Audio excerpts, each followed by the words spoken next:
Assalamualaikum warahmatullahi wabarakatuh. Projek kita hari ni adalah tengok kereta ni dah tersadai sejak minggu lepas dekat office kita sebab dia tak boleh nak start. Jadi hari ni kita nak repair kereta kita ni. Tengok apakah kerosakan dia. Jom. Tengok ni.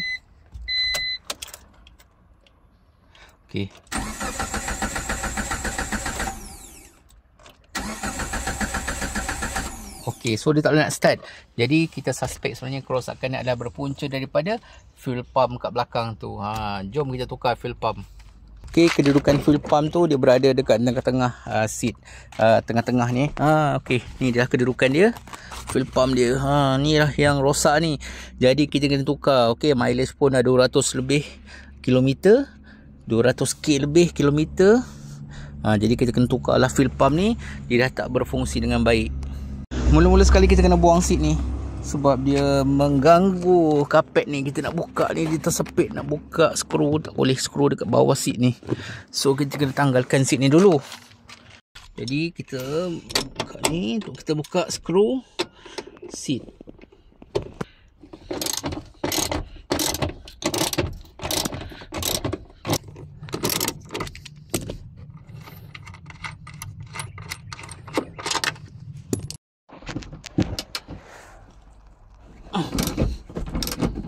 Ni bahagian belakang pula. Kita buka skru bahagian belakang.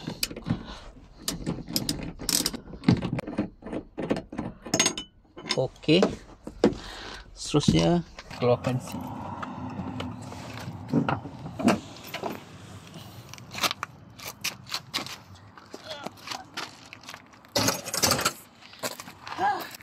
Kita buka sini. Kita dapat akses skru ni. Ada 4 skru. Skru saiz 10. Jom kita buka. Kita buka skru dia.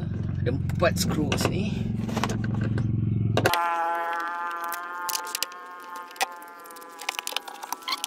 Part sini kita kena tebuk lah sikit sebab skru dia berada kat bawah ni. Susah kita nak akses. Kita tebuk sedikit. So ada lubang skru situ. Kita masukkan.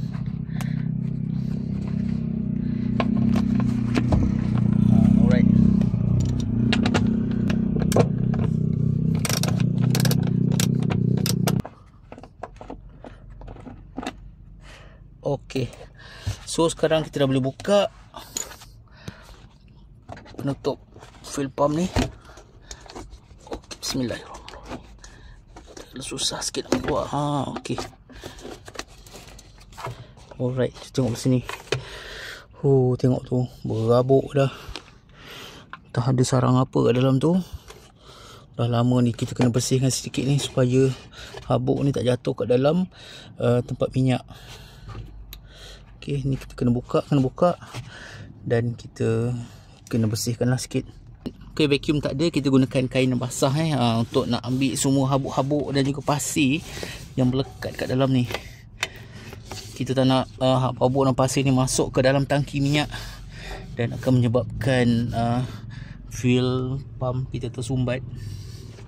Seterusnya kita kena cabut wire power ni, wire current dia ni. So dia ada spring kat sini, kita kena tekan dan kita tarik dia ke atas. Macam tu, mudah saja. Kita dah cabut.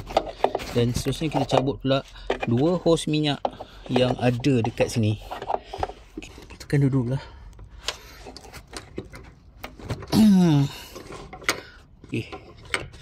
Kena tekan dua belah dan tarik. So kita dah cabut 2 minyak kat sini. Ini apa yang kita perlu adalah kita kena buka. Ada 2, 4, 6, 8, 9 skru kat situ. Saiz 8. Alright.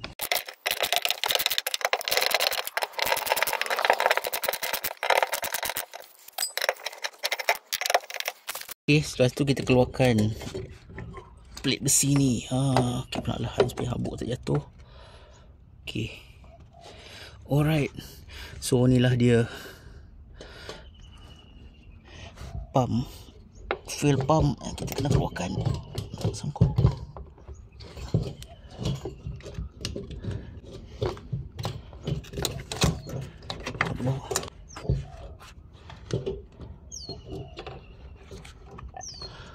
Okay, berhati-hati, dia ada dia punya apa? Dia punya pelampung.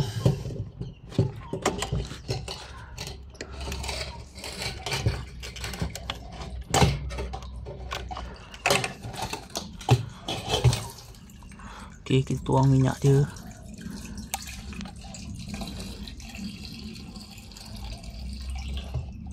Okay, inilah dia fuel pump yang dah rosak tu, yang kita kena gantikan dengan yang baru. Okay, buah.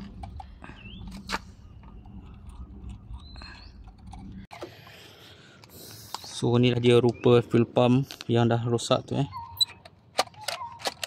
Dia dah tak nak menyedut dah, motor dia dah rosak. So dia tak ada buat penyedutan lagi. So inilah pelampung yang menunjukkan aras minyak. Okay, so kita ganti yang baru. Okay, inilah dia part fuel pump yang baru kita beli. Okay, jom kita tengok. Alright, inilah dia fuel pump yang baru. Dan ini adalah pelampung dia. So kita kena pasang pelampung dia kat sini.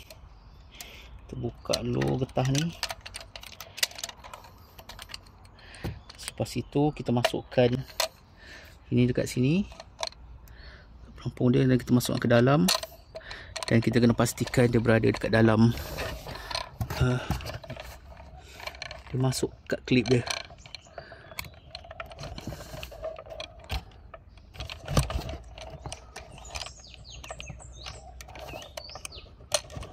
Okay, so dah masuk. So ni akan jadi pelampung yang menunjukkan aras minyak. Okay, jom kita pasang. Okay, so caranya, okay, tu dia tangki minyak kita. Tengok ada petrol dalam tu, jernih, dah cantik warna dia. So kita kena masukkan fuel pump tu kat dalam ni, dan kita kena pasang balik wire power dia dan fuse tiup minyak dia pasang balik kat kiri dan kanan ni. Alright, jom kita masukkan. So mula-mula kita kena masukkan dengan menyengit seperti ini. Masukkan pelampung dia terlebih dahulu. Dan setelah pelampung dia masuk, oh, saya terlupa sesuatu, getah dia. Dia tak ada getah ke sebelum ni? Dalam kotak tu ada. Tak. Oh, okey, jap. Getah dia ada getah. Ada. So getah je kena berada di kedudukan macam ni lah. Tengok dia punya penanda je kat situ. So kita masukkan getah dia dekat fuel pump macam ni. Masukkan. Okay, kita dah masukkan. So dia akan berada tinggi sikit, kita kena tekan sedikit macam ni. So dia dah tak bergerak dah. Okay, seterusnya kita kena masukkan balik besi pemegang dia.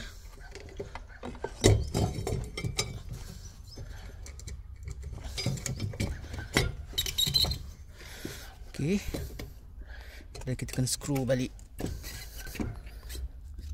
Okay, so kita kena pasang baliklah ke semua skru dia. Okay, kita cabut hose biru tu, dan kemudian kita masukkan balik dia punya ni lah, hose dia ke dalam tempat dia tu, tube dia. Okay lah, kita kena masukkan tube dia sampai rapat macam ni. Dan seterusnya kita pasang balik fuse power dia. Tekan spring dia dan masukkan. Okay, so dah okay dah, cabut dah. Alright, jom kita test start. Okay, jom kita try start.